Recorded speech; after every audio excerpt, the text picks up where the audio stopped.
Jangan lupa subscribe YouTube channel Metro TV News dan jangan lupa nyalakan notifikasinya. Pemirsa, kasus kekerasan pada anak kembali menjadi sorotan setelah kasus dugaan pemerkosaan 3 orang anak oleh ayah kandungnya 2 tahun lalu kembali menyeruak. Lalu mengapa seperti tidak ada jera bagi para pelaku kekerasan anak, padahal ancaman hukuman tidaklah main-main. Selengkapnya akan diulas bersama rekan Livia Ramadanti. Silakan Livia. Vera dan juga pemirsa, kasus kekerasan terhadap anak memang kerap berulang, mulai dari kekerasan fisik hingga psikis. Namun yang kini tengah jadi sorotan ialah terkait dugaan kekerasan seksual seorang ayah terhadap 3 anaknya di Luwu Timur. Bahkan hampir 3 hari kebelakang ini, kasus ini menjadi trending topik dan banyak warganet serta sejumlah pihak meminta kasus yang sudah ditutup ini kembali dibuka. Apa alasannya? Berikut kita simak timeline dari kasus dugaan kekerasan seksual pada anak oleh ayah kandungnya. Di sini kita lihat jenis kekerasan pada anak, yaitu dugaan kasus pemerkosaan 3 anak kandung di Luwu Timur oleh ayahnya sendiri. Bermula pada 9 Oktober 2021, ibu korban ini R melaporkan oknum ASN berinisial SA yang juga merupakan ayah dari korban ke polisi. Kemudian polisi mengantar ketiga anak beserta ibu ini untuk diperiksa dan hasil dari pemeriksaan visum ini memang dikatakan tidak ada kelainan dan tidak ada tampak kekerasan. Kemudian ketiga anak kembali melakukan interaksi dengan normal di lingkungannya. Pada Desember 2019, tepatnya pada 5 Desember, ini Polres Luwu Timur melakukan gelar perkara dan kesimpulannya adalah menghentikan penyelidikan. Kemudian dilanjutkan lagi pada 6 Oktober 2020, Polda Sulawesi Selatan juga gelar perkara dengan kesimpulan yang sama, yaitu menghentikan penyelidikan. Lalu di Oktober 2021 kasus ini kembali diminta untuk dibuka karena adanya desakan dari berbagai pihak seperti Komnas Anak, kemudian juga dari beberapa relawan. Nah, selain kasus tadi ternyata masih banyak kasus kekerasan terhadap anak yang terjadi sepanjang tahun 2021. Di antaranya sebagai berikut ini, yaitu adalah viral bayi 10 bulan ini dieksploitasi untuk menjadi manusia silver. Ini ternyata merupakan tetangganya yang kemudian dipinjam dalam tanda kutip untuk dibawa menjadi manusia silver untuk meminta-minta di perempatan jalan. Kemudian juga ada orang tua korban pencungkilan mata di Goa jadi tersangka. Ini untuk kasus pesugihan. Kemudian juga ada terdakwa pencabulan anak di Sampang divonis 20 tahun bui.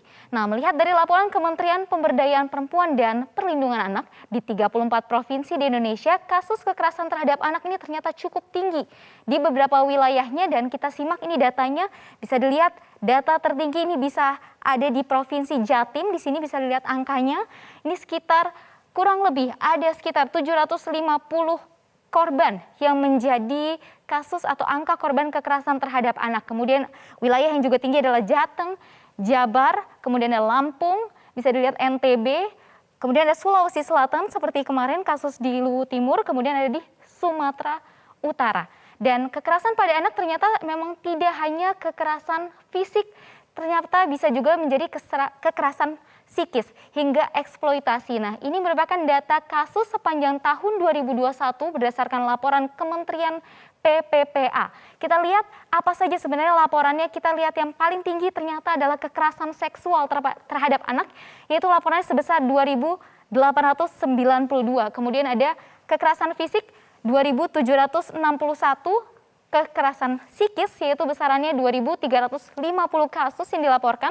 Ada juga penelantaran 707 kasus, trafficking atau jual beli anak yaitu 221, eksploitasi seperti tadi manusia silver ini digunakan, anak diperuntukkan menjadi manusia silver ini sebanyak kasusnya kurang lebih 125 laporan dan juga ada kasus-kasus lainnya yang dilaporkan oleh instansi terkait dan juga Komnas Anak. Nah, bisa dilihat usia anak atau usia di bawah 18 tahun ini memang ternyata tercatat menjadi yang terbanyak mengalami kasus kekerasan.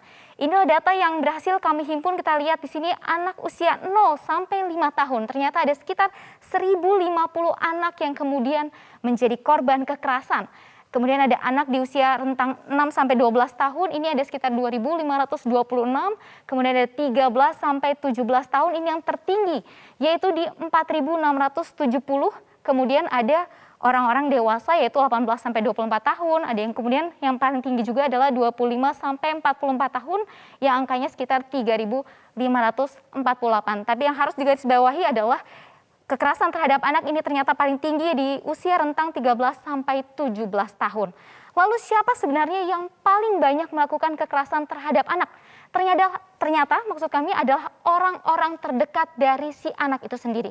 Kita lihat berdasarkan data yang paling banyak melakukan kekerasan terhadap anak adalah ibunya sendiri. Sebesar 44% menurut laporan dari Kementerian PPPA.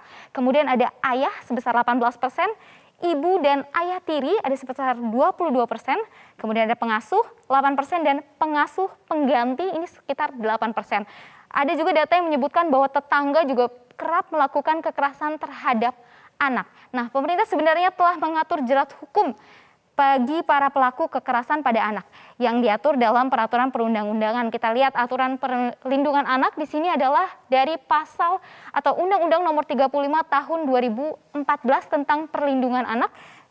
Kami garis bawahi di pasal 76E Undang-Undang ini setiap orang dilarang melakukan kekerasan atau ancaman kekerasan, memaksa melakukan tipu muslihat, melakukan serangkaian kebohongan, atau membujuk anak untuk melakukan atau membiarkan dilakukan perbuatan cabul. Nah, bisa dilihat ancaman atau sanksi hukumannya ini tidak main-main. Untuk anak ini adalah 3 tahun dengan denda 72 juta. Nah, jika luka berat ini dendanya bisa mencapai 100 juta dan pidana penjaranya adalah 5 tahun. Dan jika sampai meninggal adalah 15 tahun penjara atau denda 3 miliar rupiah. Nah, secara spesifik pemerintah juga telah mengatur jerat hukum bagi pelaku kekerasan seksual pada anak, yaitu dengan kebiri kimia yang diatur dalam peraturan pemerintah nomor 70 tahun 2020 yang diteken langsung oleh Presiden Joko Widodo, yaitu adalah mengatur mengenai tata cara kebiri kimia, pemasangan alat pendeteksi elektronik, rehabilitasi dan pengumuman identitas pelaku kekerasan seksual terhadap anak. Nah, bagaimana dengan langkah prioritas penanganan kekerasan terhadap anak yang sudah dilakukan oleh Kementerian PPPA? Cukup banyak. Dan berikut ini data yang sudah kami kumpulkan adalah mengupayakan pendampingan hukum kepada korban. Ini sudah dilakukan oleh Kementerian PPPA, kemudian ada menjamin proses penjangkauan hingga pendampingan korban yang sudah dilakukan dan turun langsung menangani masalah kekerasan. Ada juga yang memperbaiki sistem aduan, memiliki data akurat dan terkini, dan yang terakhir adalah memulihkan korban dengan pendampingan. Nah, perlu perlindungan bagi anak sudah jadi keharusan. Namun jika kekerasan justru datang dari orang terdekat, tentu perlu ada pihak yang juga bertindak. Jangan pernah remehkan perilaku kekerasan pada anak karena itu semua berpengaruh pada tumbuh kembangnya. Stop kekerasan pada anak. Saya kembalikan ke Vera. Baik, terima kasih Tia Ramadanti atas paparan komprehensif Anda.